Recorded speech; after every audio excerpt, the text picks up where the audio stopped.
Um minuto de cinema com referências e easter eggs de Wandinha.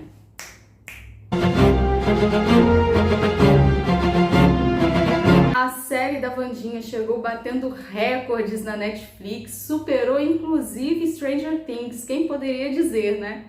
E isso é uma notícia ótima pra gente. E como vocês fizeram a gentileza de comentar aqui embaixo no último vídeo, eu tô de volta com todas as referências e easter eggs que eu encontrei na série. Mas antes de tudo, eu preciso agradecer de todo o coração. O canal cresceu muito desde o último vídeo. Eu fico muito agradecida a cada um de vocês que chegou aqui, que se inscreveu, que deu like, que se comunicou ali embaixo, quem compartilhou com os amigos. O meu eterno agradecimento, porque isso motiva a gente a produzir mais conteúdo. E se você chegou até aqui, muito bem-vindo. Eu já peço para todo mundo deixar o like, compartilhar, se inscrever e deixa um comentário de uma vez falando o que você acha de Wandinha, o que você quer ver nos próximos vídeos aqui do canal. Combinado? Então vamos lá, que tem mais de 20 easter eggs que eu encontrei na série Wandinha e eu quero ver se vocês encontraram todos junto comigo.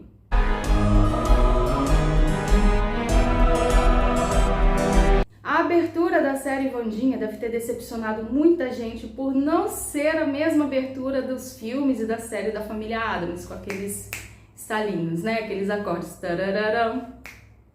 Não se sabe exatamente por que aquela música não foi utilizada, mas a gente sabe que o Tim Burton pediu, ele fez questão de que a música da Wandinha se parecesse com a música da família Addams. Além do mais, a gente pode entender que não é uma série da família Addams, e sim da Wandinha. Então, até que faz sentido não ser a mesma música. O nome do colégio Nunca Mais não faz sentido nenhum pra gente, a não ser que você seja fã de literatura de horror. Esse nome vem do conto mais famoso do escritor Edgar Allan Poe, O Corvo.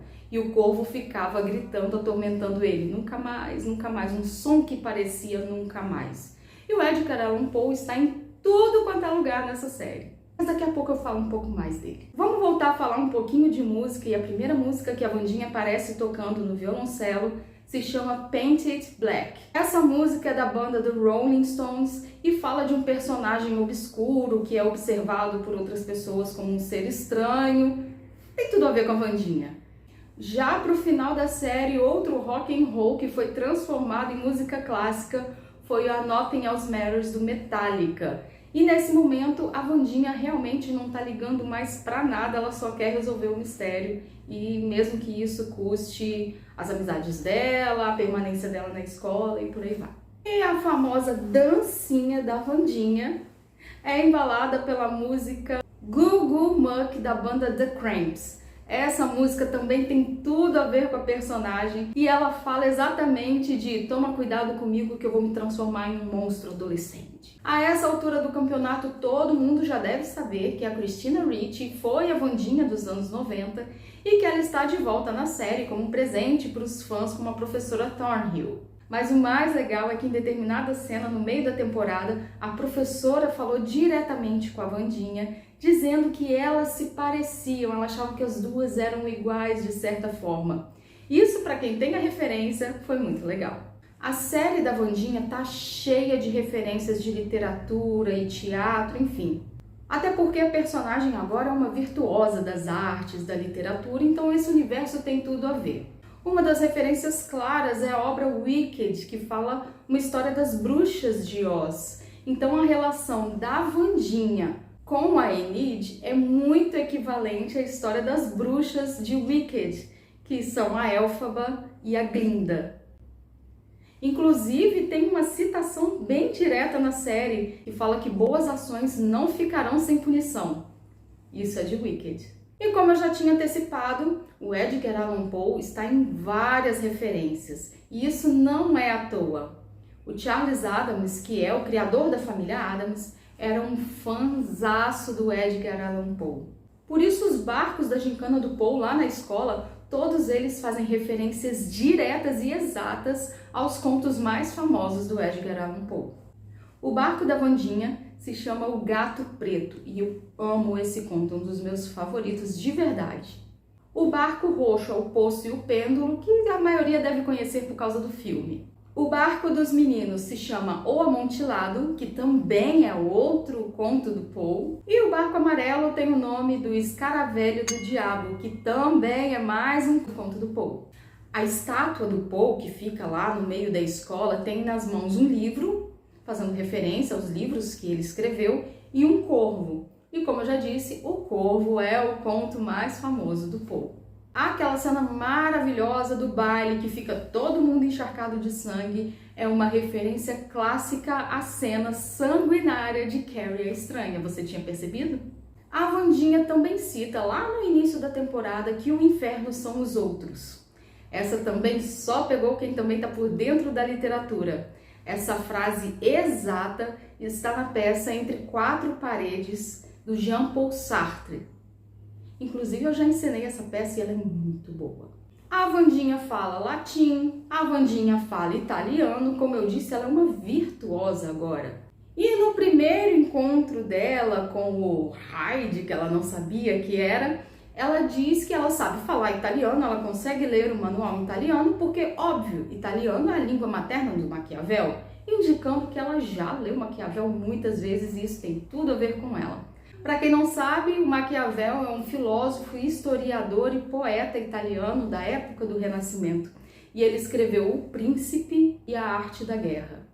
Com certeza a Wandinha já leu isso. Os dois estalos, que são a senha secreta para entrar no clube da escola, é uma referência direta à trilha sonora original dos Addams. Esses dois estalos foram criados para a série dos anos 60 e são a marca registrada dos Addams.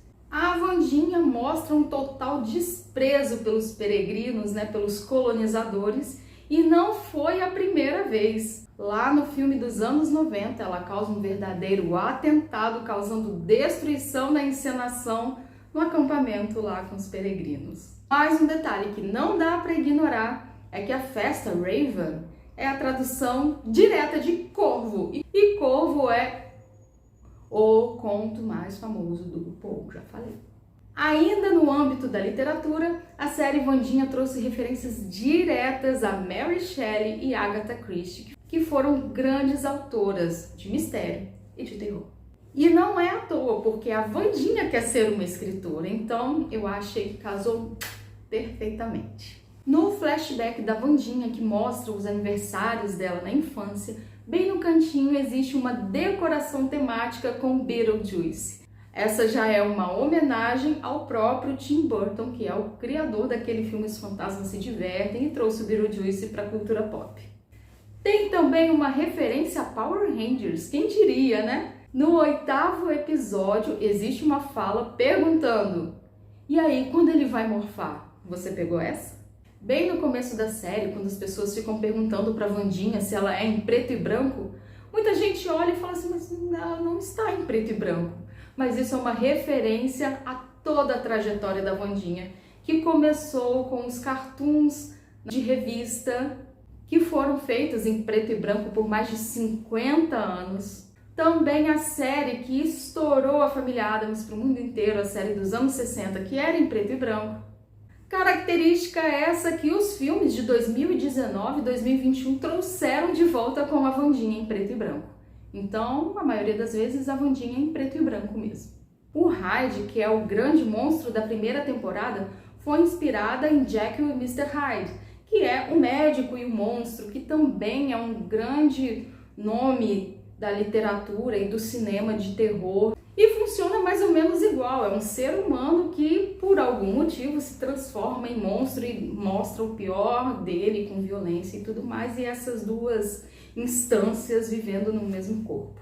E viralizou uma dúvida, todo mundo quer saber por que Wandinha, nossa Wandinha em português, no original se chama Wednesday, quarta-feira. Ah, nada é tão ruim quanto parece. O nome veio de uma sugestão que uma amiga do Charles Addams, o criador da família Addams, ele recebeu na época de nomear os personagens.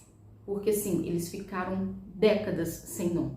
E quando ele foi batizar a menininha das trancinhas, a menininha gótica, para aparecer na série de televisão dos anos 60, essa amiga sugeriu que ela se chamasse Quarta-feira, Wednesday, por conta de uma cantiga de ninar do século XIX chamada Monda's Child, ou Criança da Segunda-feira. Nessa cantiga, cada dia da semana trazia uma característica própria para as crianças que nasciam em cada dia desses.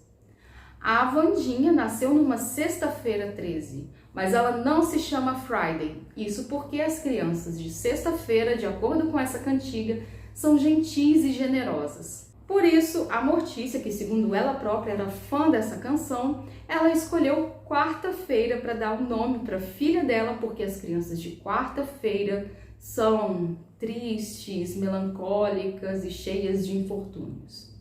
É a cara da família Addams, né? Então é isso, pessoal. Eu espero que vocês tenham gostado dessa lista. Muito obrigada por ficarem até aqui e já comenta aqui embaixo se você gostou e se você quer mais listas como essa de outras séries, outros filmes, quais os temas você quer ver aqui no canal, porque agora eu tô com todo o gás para produzir para vocês. Um beijo enorme e a gente se vê no próximo vídeo. Tchau!